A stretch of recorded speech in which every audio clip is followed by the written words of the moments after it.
లో ఏర్పాటు చేసుకున్నటువంటి కార్యక్రమం.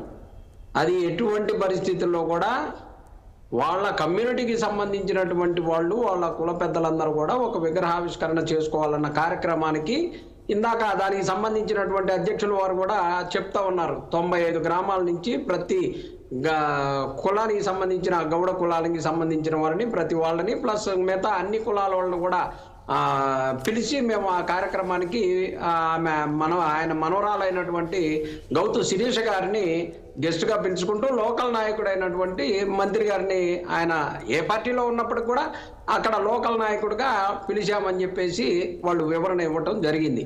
దీనికి వైఎస్ఆర్ కాంగ్రెస్ పార్టీకి సంబంధం ఏంది సార్? ఇవాళ కార్తీక మాసంలో రకరకాల ప్రోగ్రామ్స్ పెట్టుకుంటారు. అన్నదాన కార్తీక అన్న సమారాధన పెట్టుకుంటారు. అన్ని పార్టీల వాళ్ళు, అన్ని కులాల వాళ్ళు అందరూ కూడా ఆయా కులాలకు సంబంధించిన వాళ్ళందరూ కూడా ఒక చోట చేరి కులానికి సంబంధించినటువంటి ఇష్యూస్ దానికి సంబంధించింది జరుగుతూ ఉంటాయి.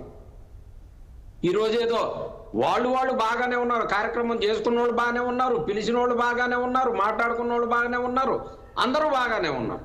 చివరికి వైఎస్ఆర్ కాంగ్రెస్ పార్టీ వాళ్ళు ఇక్కడ వచ్చి వైఎస్ఆర్ కాంగ్రెస్ పార్టీ వాళ్ళంతా కూడా అభూత కల్పనలు చేశారు, అది చేశారు. ఏమన్నా బుద్ధా వెంకన్న గారు ఏమన్నా వైఎస్ఆర్ కాంగ్రెస్ పార్టీ నాయకుడా? ఏం మాట్లాడుతున్నారన్నా?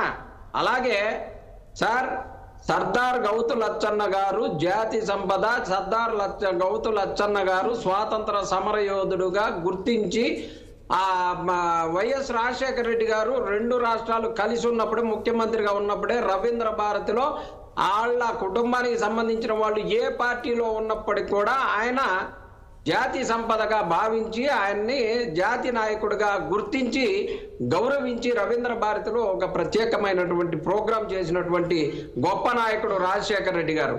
అలాగే వైఎస్ఆర్ కాంగ్రెస్ పార్టీ అధ్యక్షుడు వైఎస్ జగన్మోహన్ రెడ్డి గారు బీసీలు బ్యాక్వర్డ్ క్యాస్ట్ కాదు, బీసీలు వెన్నుముక అని చెప్పేసి, బ్యాక్ బోన్ అని చెప్పేసి ఒక నినాదాన్ని తీసుకొని దాదాపుగా 56 కులాల కార్పొరేషన్లన్నిటిని కూడా ఏర్పాటు చేసి బీసీలలో అందరికీ కూడా అవకాశాలు కల్పించి ఎక్కడో ఉన్నటువంటి చిన్న చిన్న కులాలన్నిటిని కూడా బయటికి తీసుకొచ్చి జగన్మోహన్ రెడ్డి గారు మంత్రి స్థాయిలో, ఎమ్మెల్యే స్థాయిలో, ఎంపీ స్థాయిలో అన్ని కార్యక్రమాలకు కూడా అన్నిటినీ పెట్టినటువంటి గొప్ప నాయకుడు వైఎస్ జగన్మోహన్ రెడ్డి గారు ఈరోజు మాట్లాడుతూ ఉన్నారు.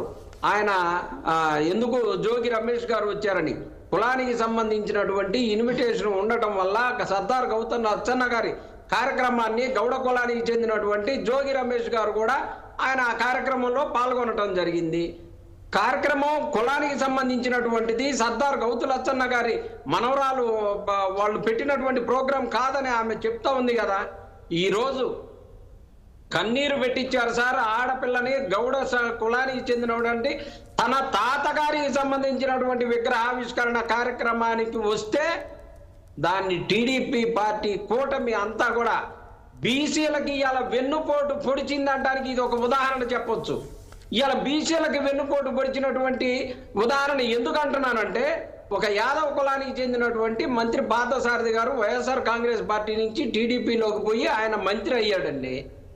ఆయన ఎందుకు వెళ్ళాడు? లేకపోతే ఇదేనంటే ఇదేమీ తెలుగుదేశం కండవాలు వేసుకొని చేసినటువంటి కార్యక్రమం కాదని యాదవ కులానికి చెందినటువంటి సీనియర్ మంత్రితోటి క్షమాపణలు చెప్పినా కానీ, ఇవాళ గౌతు లచ్చన్న గారి అమ్మాయి కన్నీరు పెట్టినా కానీ వీళ్ళు ఎక్కడ క్షమించేటటువంటి పరిస్థితి లేదు. వీళ్ళు చివరికి వాళ్ళు ముక్కు నేలకు రాసి అయ్యా మా తప్పైందనాలని ఏమైనా కోరుకుంటున్నారేమో. బుద్ధా వెంకన్న గారితో ఇందా ప్రెస్ మీట్ పెట్టించి ముగ్గురు కలిసంట మళ్ళీ ఓ ప్రెస్ మీట్ పెట్టి చేస్తే తప్పితే మేము పార్టీలో ఉండాలా పోవాలని అన్నారు. మీరు ఉంటారో పోతారో, వైఎస్ఆర్ కాంగ్రెస్ పార్టీ వెనక బీసీలు ఉన్నారు. ఖచ్చితంగా బీసీలు వీటన్నిటికీ బాధపడతా ఉన్నారు.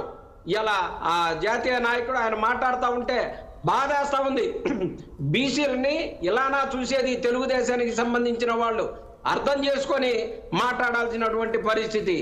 ఇలా గౌతు లచ్చన్న గారు ఏ పార్టీలో ఉన్నా సరే, ఆ గౌతు లచ్చన్న గారి కుటుంబం ఏ పార్టీలో ఉన్నా సరే, వాళ్ళ తాతగారి ఆ విగ్రహావిష్కరణకు కూడా ఈసారి నుంచి ఎవరెవరు పిలిచారు, ఎవరెవరు ఏం చేశారని చెప్పేసి అలాంటి కార్యక్రమానికి పోవాలంటే అన్ని చూసుకొని వెళ్తాను అని చెప్పేసి ఆమె కన్నీరు మున్నీరు అవుతా ఉన్నది. ఈరోజు గౌతు లచ్చన్న గారి వేడుకల్ని అంత ఘనంగా జరుపుకుంటే వాళ్ళు చూడలేక బీసీలు ఇంత ఘనంగా జరుపుకోవటం ఏంది, అసలు గౌడ్లోళ్ళు ఇంత ఘనంగా జరుపుకోవటం ఏందనేటటువంటి పరిస్థితిలో ఈరోజు టీడీపీ సోషల్ మీడియా ట్రోల్ చేస్తా, ఇంకా వాళ్ళకి ఇంతవరకు దాహం తీరలా టీడీపీ ట్రోల్ చేస్తా ఉంది. అధినాయకులు కానీ ఎక్కడా పాసింది బీసీలు. అర్థమైందా?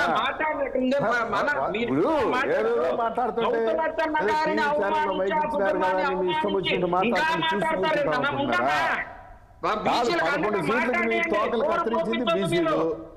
మళ్ళీ బీసీలు మీకు కిరీటం పెట్టారు, కాకరకాయ పెట్టారు, అది పెట్టారు మాట్లాడటం నాకు అర్థం కాదు. చిన్నప్పటి గారు వినండి, శుద్ధంగా తోక కోసి సొంతం పెట్టింది బీసీలు. పెట్టుకోండి, బీసీలకు ఇచ్చిన పథకాలను రద్దు చేసిన చరిత్ర బీసీ కార్పొరేషన్ ఏం చేసిన సున్నా చేసిన చరిత్ర బీసీ చరిత్ర మీది. కనీసం వాళ్ళు కూర్చోడానికి కుర్చీలు కార్పొరేషన్ మీరు దొబ్బి లేని కార్పొరేషన్ బీసీ కట్టబెట్టే చరిత్ర మీది. 56 కులాలను గుర్తించి 56 కులాలు కుర్చీలు లేవు, కార్పొరేషన్ పెట్టాక ఎంత డబ్బులు ఇచ్చినావు? ఎంత ఇచ్చారు చెప్పండి, డబ్బులు ఎంత ఇచ్చారు అని చెప్పండి. మీ దగ్గర ఉంటది. వైఎస్ఆర్ కాంగ్రెస్ పార్టీ ఎవరు కూడా బాగుపడింది వైఎస్ఆర్ కాంగ్రెస్ పార్టీ సేవ చేస్తున్నారు. మీరు ఒకరు తప్పించి ఇంకంతా వైఎస్ఆర్ కాంగ్రెస్ పార్టీ ఖాళీ అవుతా ఉంటే మీరు ఒకరే ఉన్నారు వైఎస్ఆర్ కాంగ్రెస్ పార్టీలో. ఇప్పుడు ఒక్కడే జగన్మోహన్ రెడ్డి గారు బయటకు వచ్చారు, ఒక్కరుగానే ముఖ్యమంత్రి అయ్యారు. గుర్తుపెట్టుకోండి. వైఎస్ఆర్ కాంగ్రెస్ పార్టీలో జగన్మోహన్ రెడ్డి గారిని మళ్ళీ ముఖ్యమంత్రి చేసుకుంటాం. మీరు ఇలా వెన్నుపోటు పొడుస్తానే ఉంటారు, గుండెల్లో పెట్టుకొని చూసుకుంటాం. దాంట్లో శ్రీనివాస్ గౌడ్ గారు దగ్గరికి వెళ్దాం. మీరు పెట్టుకోవచ్చు కానీ బీసీలు మిమ్మల్ని శ్రీనివాస్ గౌడ్ గారు ఒక్క నిమిషం.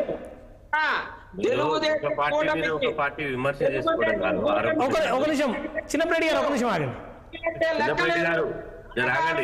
చిన్నప్పటి గారు